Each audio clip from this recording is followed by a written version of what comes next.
I hate plan B. When you start doubting yourself, that's very dangerous.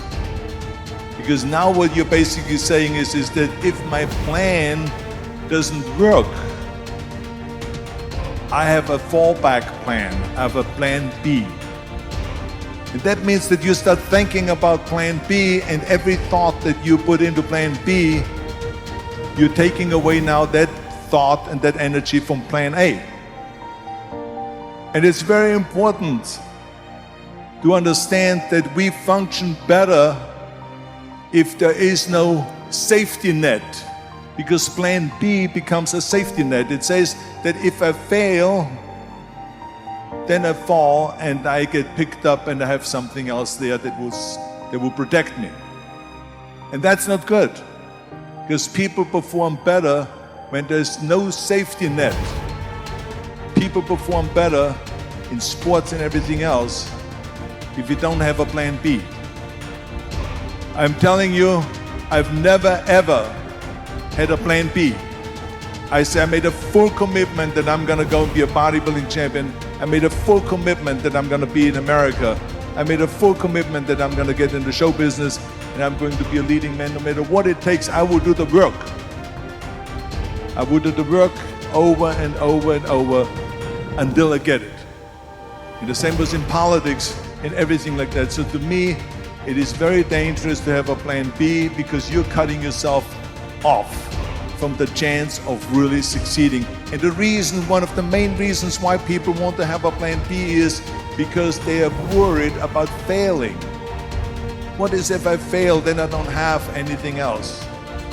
Well, let me tell you something, don't be afraid of failing, because there's nothing wrong with failing. You have to fail in order to climb that ladder. There's no one that doesn't fail. Michael Jordan said in one of his interviews, when they said, "You're unbelievable, you're the greatest basketball player of all times." And he says, "Well, you're just mentioning the successes." But he says, "For me to become the greatest basketball player, I missed 9,000 shots when I was playing basketball at the NBA games." So during these games that he was so successful, he missed 9,000 shots. Does it make him a failure? No. He's one of the greatest basketball players of all times, but he failed 9,000 times. Do you get it? We all fail. It's okay. What is not okay is that when you fail, you stay down. Whoever stays down is a loser. And winners will fail and get up. Fail and get up. Fail and get up. You always get up. That is a winner. That is a winner. I failed in bodybuilding. I lost bodybuilding competitions. I lost powerlifting competitions. I lost weightlifting competitions.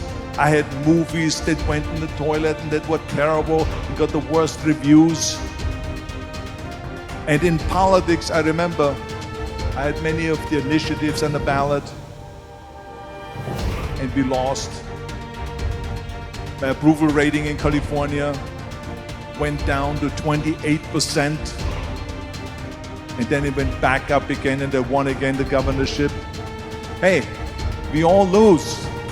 We all have losses. This is okay. And this is why I say don't be worried about losing, because when you're afraid of losing, then you get frozen. You get stiff. You're not relaxed. You got to be, in order to perform well in anything, if it's in boxing or if it is on your job or with your thinking, is only happening when you relax. So relax. It's okay to fail. Let's just go all out and give it everything that you got. That's what it is all about. So don't be afraid to fail.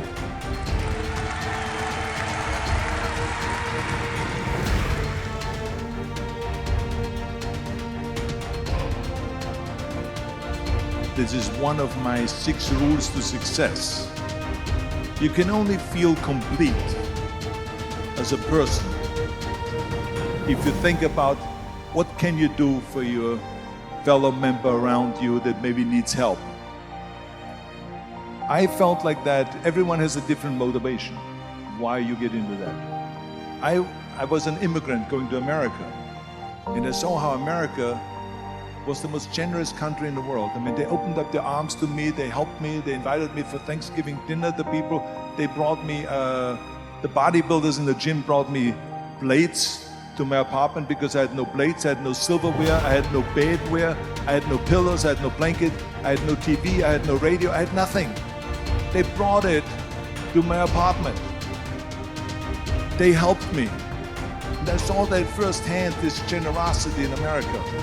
And I said to myself, as an immigrant that is being embraced with open arms, that I need to go and make sure that I give something back. I'm a bodybuilder, what can I do? But then I realized, when I saw Special Olympics, that I can help and train Special Olympians. And so we started getting involved in Special Olympics, and in no time, I proposed to them to start powerlifting in Special Olympics. To have deadlift, which was a safe thing to do, and to have bench press, which was a safe thing to do. And it became the #1 sports in Special Olympics, powerlifting. They always have a packed hall of 5,000 people. And I became the national trainer and the international trainer of Special Olympics.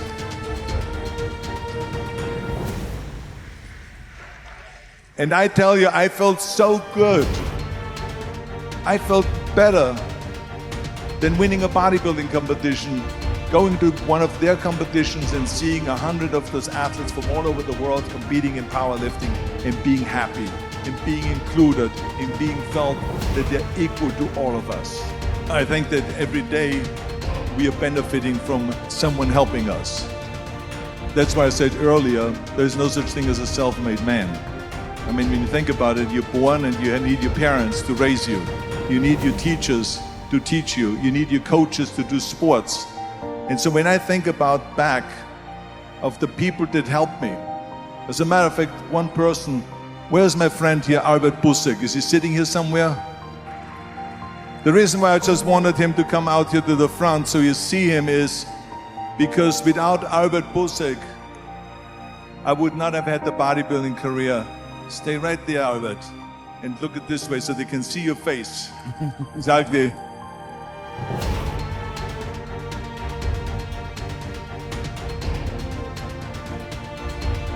Albert Busek was the one, for instance, just to give you an example, out of the thousands and thousands of people that helped me, Arnold Schwarzenegger was one of them that helped me to translate into English so I could fill out my entry form for the Mr. Universe contest. And then he flew with me to London to the Mr. Universe contest. He gave me the opportunity to come to Munich and to be the trainer in the gymnasium on the Schillerstraße 36. It was a fantastic gymnasium. He was an extraordinary friend that took thousands and thousands of pictures since then and helped me in every one of the competitions and everything, was a huge supporter. But this is the kind of people that you need. We need help. We need help.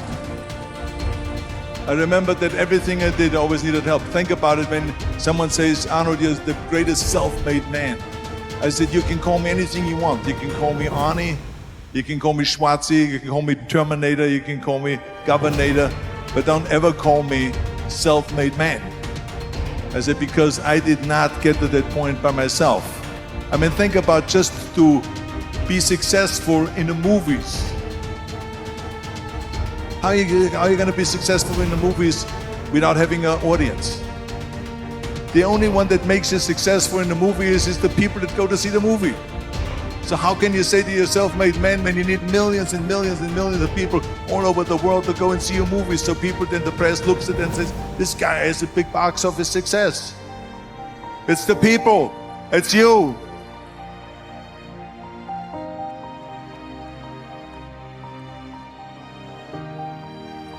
Imagine if Jürgen and I both think that we're self-made people and this hall right now is empty. No one here. Do you think this will be a successful conference? No. Who makes it successful It's not him and me. We are just one little molecule that is added to the equation. But you are the ones that make this conference a successful conference. So thank you, all of you, for being here today. You are the ones that is making it big.